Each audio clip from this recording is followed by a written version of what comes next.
I guess I should start by introducing myself. I'm Alissa. I'm 30, and I completely ruined my life over a stupid phone. Not that it was entirely my fault. I mean, who texts that much during a car ride with their wife?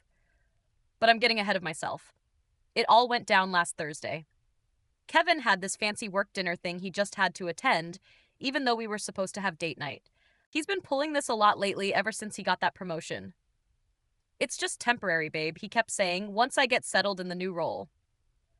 Yeah, right. 3 months of canceled plans and constant notifications said otherwise. So there we were, driving to this dinner I didn't even want to go to, and his phone wouldn't stop buzzing like every 2 minutes. Ding, ding. He kept glancing at it while driving, which was dangerous enough. But what really got me was how he'd angle it away from me every single time. Who does that, unless they're hiding something? I tried playing it cool at first. Popular tonight, huh? I said it all casual, but inside I was screaming. He just shrugged it off with this annoying little laugh. Just work stuff, you know how it is. Except I didn't know, because he never actually told me anything anymore. The notifications kept coming, and I watched him smile at one of them. Actually smile. When was the last time he smiled at anything I said? I started thinking about all those late nights at the office, all those work emergencies that kept him out until who knows when, the way he'd been password locking his phone lately when he used to just leave it lying around. Who's texting you? I finally asked straight up. The car felt so tight suddenly, like I couldn't breathe. Kevin rolled his eyes. Actually rolled his eyes at me like I was some paranoid crazy person. It's just the team coordinating about tonight. Why are you always like this? Always like what? Always wanting to know why my husband is acting shady? Always wondering why he's pulling away. The next notification came through and he reached for the phone again, tilting it away from me like I was some stranger trying to peek at his private stuff. Something in me just snapped. I don't know if it was the way he dismissed me or all those notifications or just months of feeling like I was losing him, but when he picked up that phone again, I reached for it. I just wanted to see. Just one look to prove I wasn't crazy. I didn't mean to grab the wheel. I swear I didn't. I was just trying to get the phone, but he jerked away in my hand. Everything after that happened so fast. The screech of tires, Kevin yelling, the world spinning like one of those crazy carnival rides. Then the crash. Oh, God! The crash. Metal crunching, glass everywhere. The airbag felt like a punch to the face. When everything finally stopped moving, I looked over at Kevin, and I'll never forget how still he was. Blood running down his face, not moving. I remember screaming his name, shaking him, begging him to wake up. My hands were shaking so bad I could barely get my phone out to call 911. All I could think was, please be okay. Please be okay. But there was this tiny voice in the back of my head, still wondering who had been texting him. How messed up is that? My husband was unconscious and bleeding, and part of me was still wondering if he was cheating on me. I had no idea then that this was just the beginning, that in a few hours my whole life would start unraveling because of one stupid impulse, one moment of losing control. But looking back now, sitting here trying to explain myself, I still can't help but think if he'd just shown me the phone, none of this would have happened. The first responders seemed to take forever, but the police told me later it was only 12 minutes. 12 minutes of watching Kevin's blood drip onto his white dress shirt. 12 minutes of my hands shaking so bad I could barely hold my phone to call his mom. 12 minutes of strangers stopping to help, their faces all concerned until they heard me mumbling about the phone. Then their looks changed. I saw it, like they were putting it together. I wasn't thinking straight. I kept trying to reach for Kevin's phone in his cup holder, even while this off-duty nurse was telling me not to move him. He was texting. I kept saying he shouldn't have been texting. The nurse just gave me this look and moved to block me from the driver's side, like I was some kind of threat. When the ambulance finally came, I tried to climb in with him, but they wouldn't let me. Some Officer Rodriguez or Roberts, something with an R, pulled me aside. He seemed nice at first, asking if I was okay, if I needed medical attention. Then the questions started getting weird. Can you tell me what led to the accident? Had you and your husband been arguing? Did you intentionally try to take control of the vehicle? What? No. I remember being so offended. Kevin was texting while driving, he was being reckless. I just wanted to see who was so important that he had to risk our lives over it. Even I heard how that sounded as soon as it came out. The officer's face changed just slightly, but enough. He started writing everything down after that. They let me go home that night, but not before taking all my information and telling me to stay available for questions. Like I was going to run off somewhere while Kevin was in the hospital. I didn't even know if he was alive at that point. The EMTs had rushed him off so fast, and nobody would tell me anything because I wasn't immediate family, as if being his wife of 4 years meant nothing. I tried calling Kevin's phone from my Uber home over and over, straight to voicemail every time. His mom wasn't answering either, which I knew was on purpose. She'd never liked me, always said I was too much for her precious son. Now she probably had her chance to turn him against me for good. The house felt huge and empty when I got home. Kevin's coffee mug was still in the sink from that morning, his gym shoes by the door where I always told him not to leave them. Everything looked so normal, like any other night, except my husband was in the hospital, and I couldn't get the sound of crunching metal out of my head. I started going through old texts on my phone, screenshots I'd taken of suspicious messages I'd seen pop up on his screen over the past few months. Looking at them now, they seemed so innocent. Running late, sorry. Can you check that report? Thanks for your help today. But there were so many from this one woman, Rachel, his new team lead, always with those stupid emojis. Who uses that many smiley faces with their married male coworker? Around 3 a.m., Kevin's mom finally texted back, "He's stable, don't come to the hospital, we'll be in touch." That's when I started crying for the first time since the crash. Not just crying, ugly sobbing into his pillow that still smelled like his shampoo. What if I'd really hurt him? What if he never forgave me? What if he'd actually been cheating and now I'd never know the truth? I must have fallen asleep eventually because I woke up to pounding on the door. More cops. Different ones this time.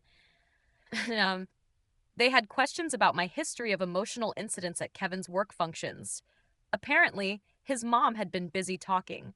I tried explaining about the Christmas party, how I'd only confronted that intern because she was obviously flirting with Kevin, but they just kept writing things down in their little notebooks. I should have known then that this was just the beginning, that my whole life was about to become a series of explanations nobody wanted to hear. But I was still convinced that once Kevin woke up, once I could just talk to him, everything would be okay. I had no idea he'd never look at me the same way again. The hospital waiting room was like some kind of twisted family reunion. Kevin's mom held court in the corner, whispering to relatives and shooting me these looks like I was some kind of murderer. His sister kept asking the nurses if they could keep that woman away from her brother's room. That woman? Like, I wasn't even human anymore. Like I hadn't spent the last 4 years of my life loving the precious Kevin. The doctor finally came out around noon, and I swear Kevin's mom tried to block me from hearing the update. But I heard enough. Multiple fractures, possible nerve damage in his right arm. Words like long-term rehabilitation and may not regain full mobility. His mom started sobbing dramatically like she was auditioning for some soap opera. "He'll never work again," she wailed. "She's ruined his life. She probably planned this. I lost it." Planned what? To wreck our car? To put my husband in the hospital? Are you insane? Security had to separate us. Kevin's sister filmed the whole thing on her phone, probably for evidence or something. But honestly, I didn't care anymore. I just needed to see him. I waited until shift change when Kevin's mom finally left to freshen up. The new nurse didn't know about all the drama, so when I said I was his wife, she just waved me through. Kevin was sleeping, all hooked up to machines, his arm in this massive cast. He looked so pale, so unlike my Kevin. But his phone was right there on the little table, plugged in and charging. I know how bad this sounds. I know my husband was lying there broken because of me, and all I could think about was checking his phone. But I had to know. All those notifications, all that secrecy, there had to be a reason. The passcode was still our anniversary. At least he hadn't changed that. And my hands were shaking as I opened his messages. Nothing. hours of scrolling through boring work conversations. Rachel's texts were all project deadlines and client meeting updates. The most personal thing I could find was her asking if he wanted coffee when she made a Starbucks run. All those notifications that night? A group chat about presentation slides for the dinner we never made it to. I felt sick. Not just regular sick, the kind of sick that comes with realizing you've ruined everything over nothing. I was still staring at his phone when I heard Kevin's voice, rough and tired. Really, Alissa? Even now? The look in his eyes, I'd never seen him look at me like that before, not even during our worst fights. It wasn't anger or even disappointment. It was like he was seeing me for the first time, and he didn't recognize what he was looking at. I thought. I couldn't even finish the sentence. What could I say? That I'd been so convinced he was cheating that I'd rather risk our lives than trust him? That I'd rather believe he was a liar than believe I was wrong? Get out. His voice was quiet but firm. When I didn't move, he pressed the call button for the nurse. Get out and don't come back. My lawyer will contact you. Lawyer? Kevin, please. I'm sorry, I was just worried. You were just controlling. He cut me off. Like always. Like at every party, every work event, every time I talk to any woman who isn't you. I'm done, Alissa. I'm done walking on eggshells. I'm done with the accusations, and I'm done pretending this is normal. The nurse came in then, saw Kevin's monitors going crazy, and practically shoved me out of the room. His mom was coming down the hall with 2 coffee cups, probably for her and his sister. When she saw me, she dropped them both. What did you do? She screamed. What did you do to him now? I ran past the nurse's station, past security, all the way to my car. My phone was blowing up with texts from Kevin's family calling me every name in the book. Somewhere in the middle of it all was a message from a number I didn't recognize. This is Detective Marshall. We need you to come down to the station. Mr. Turner has decided to press charges. They came for me the next morning. 2 officers right at my front door while I was still in my pajamas. My neighbors all came out to watch. Janet from across the street didn't even try to hide that she was recording the whole thing on her phone. The walk from my front door to the police car felt like a mile long. I kept thinking about all those true crime shows I used to watch, never imagining I'd be the one in handcuffs. The booking process was humiliating. Fingerprints, mugshot. They took my jewelry, even my wedding ring. The charge was reckless endangerment with a vehicle. The detective said I was lucky it wasn't attempted murder, which is apparently what Kevin's mom had been pushing for, like I'd actually tried to kill my own husband. I spent that night in a holding cell, trying to convince myself this wasn't really happening. The girl in the cell next to me was in for shoplifting at Target. She kept asking what I was in for, but how do you explain something like this? Oh, I just grabbed the steering wheel while my husband was driving because I thought he was texting his coworker too much. It sounds insane, even in my head. My parents scraped together the bail money the next morning. The look on my dad's face when he saw me in that orange jumpsuit, I'd never seen him so disappointed. Mom was crying, but not the loud, dramatic way Kevin's mom does. Just quiet tears while she filled out the paperwork. We'll figure this out, sweetie, she kept saying, but her voice shook every time. By the time I got home, the whole thing had exploded online. Someone from Kevin's family had posted about it in our town's Facebook group. You know, the one where all the drama happens. The comments were brutal. People I'd known for years, neighbors I'd had over for barbecues, all calling me crazy, unstable, psychotic. A few people tried defending me at first, but then Kevin's sister posted about the previous incidents. The Christmas party, the time I confronted his female client at that restaurant, the angry emails I'd sent to his assistant last year when she scheduled a business dinner without telling me. It all looks so bad when you lined it up like that. My boss called that afternoon. Maybe take some time off, she suggested, like I had a choice. My work email was already disabled. 3 years at that company, and they couldn't get rid of me fast enough. Can't have a violent offender handling client accounts, I guess. Rachel, Kevin's coworker, the one I'd been so suspicious of, posted this long status about supporting domestic violence victims regardless of gender. She didn't name names, but everyone knew. The comments were full of people from Kevin's office sharing stories about times I'd made them uncomfortable or seemed unstable, things I barely remembered or had totally different versions of in my head. I tried posting my side of the story. Big mistake. Kevin's mom went on this huge rant about how I was trying to profit from almost killing her son. She started this rumor that I'd been after Kevin's life insurance money, that the whole thing was premeditated. Some people actually believed her. Like I'd intentionally crash a car I was also in while not wearing a seatbelt. Make it make sense. My sister finally came over that night, not to support me, to talk some sense into me. She scrolled through all the social media stuff, showing me screenshots people had saved of my erratic behavior over the years. Posts where I'd vented about Kevin working late, comments I'd left on his female coworkers' photos, even my own angry status updates that I'd deleted, but people had saved. "This isn't normal, Alissa," she kept saying. "This isn't how healthy people act. When's the last time you talked to your therapist?" "I don't need a therapist." I snapped. "I need everyone to stop acting like I'm some kind of monster. Kevin was being shady. He was hiding his phone. He was planning your anniversary surprise. You idiot." That shut me up. She pulled up an email chain Kevin had forwarded her weeks ago. Him coordinating with his team to cover for him while he planned this whole romantic getaway. Rachel had been helping him make dinner reservations and arrange time off. All those notifications? The team group chat trying to help him pull it off. I threw up right there on my sister's shoes. My court-appointed lawyer didn't sugarcoat anything. "They have a strong case," she said, shuffling through the pile of evidence on her desk.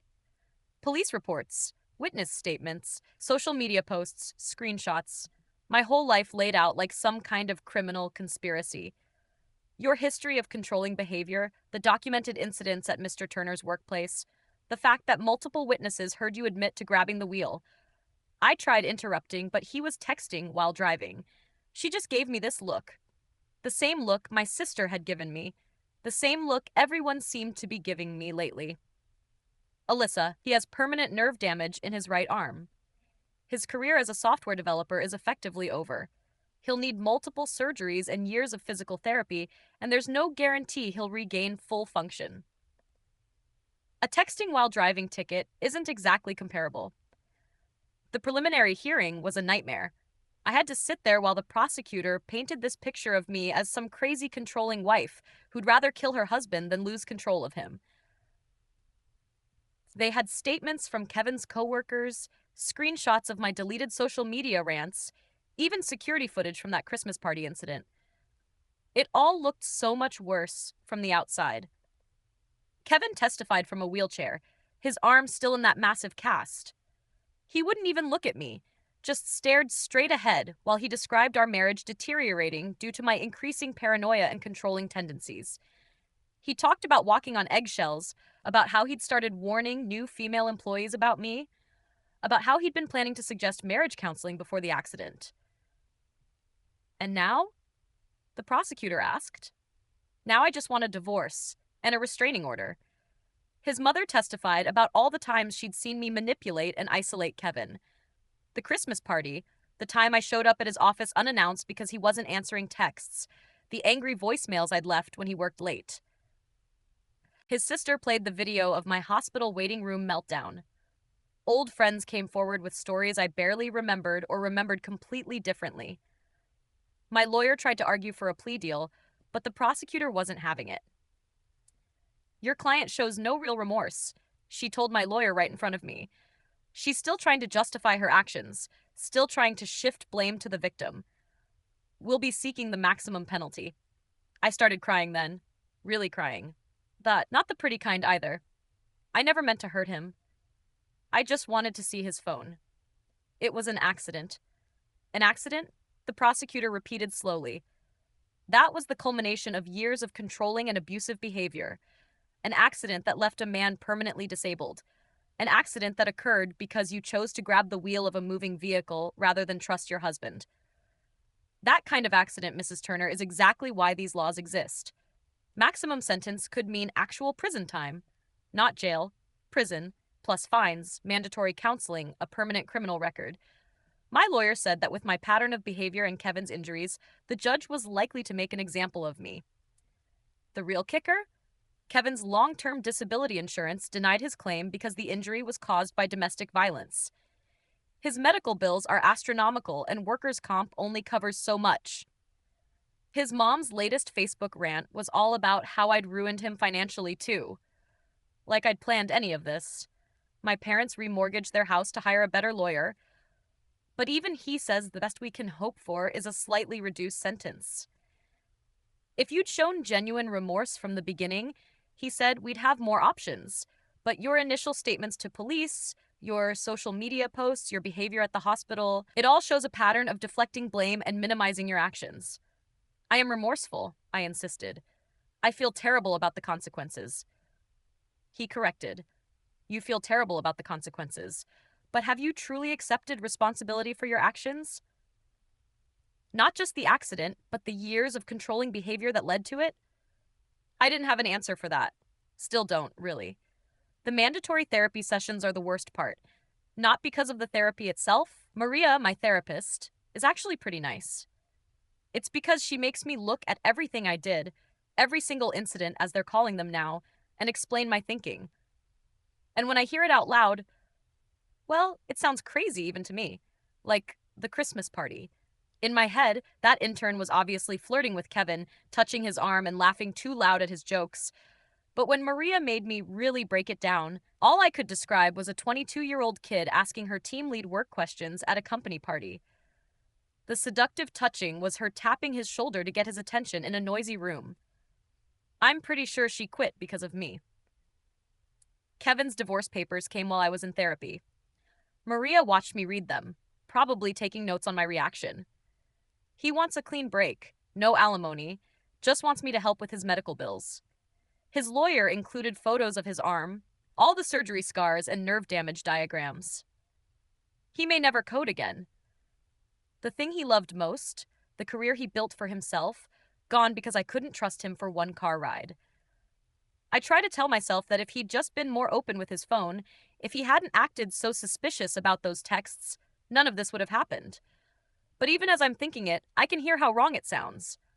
Normal people don't grab steering wheels. Normal people don't stalk their husband's coworkers on social media at 3 a.m.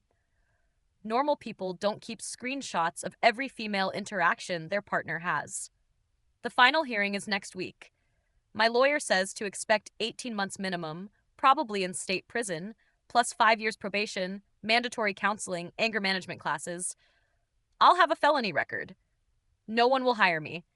My parents are talking about me moving back home after I serve my time. God, I can barely say it out loud. Everyone keeps asking if I've learned my lesson, if I understand what I did wrong. The truth? I know I messed up. I know grabbing that wheel was the worst decision of my life. I know I should have trusted Kevin, should have believed in him, should have been secure enough in our marriage to not need constant proof of his faithfulness. But there's still this tiny voice in my head that whispers, if he'd just shown me his phone right away, if he hadn't been so secretive about a stupid anniversary surprise, if he'd been more understanding of my fears. And I guess that's why I'm going to prison.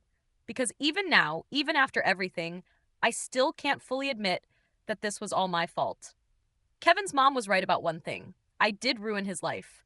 Not because I was trying to kill him or for insurance money or any of the crazy theories she posted online.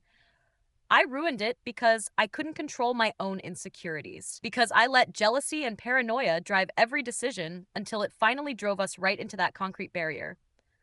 The worst part? The last text on his phone that night, the one that made him smile? It was a confirmation for my anniversary gift. A trip to that beach where we had our first date. He'd been planning it for months, getting his whole team to help keep it secret.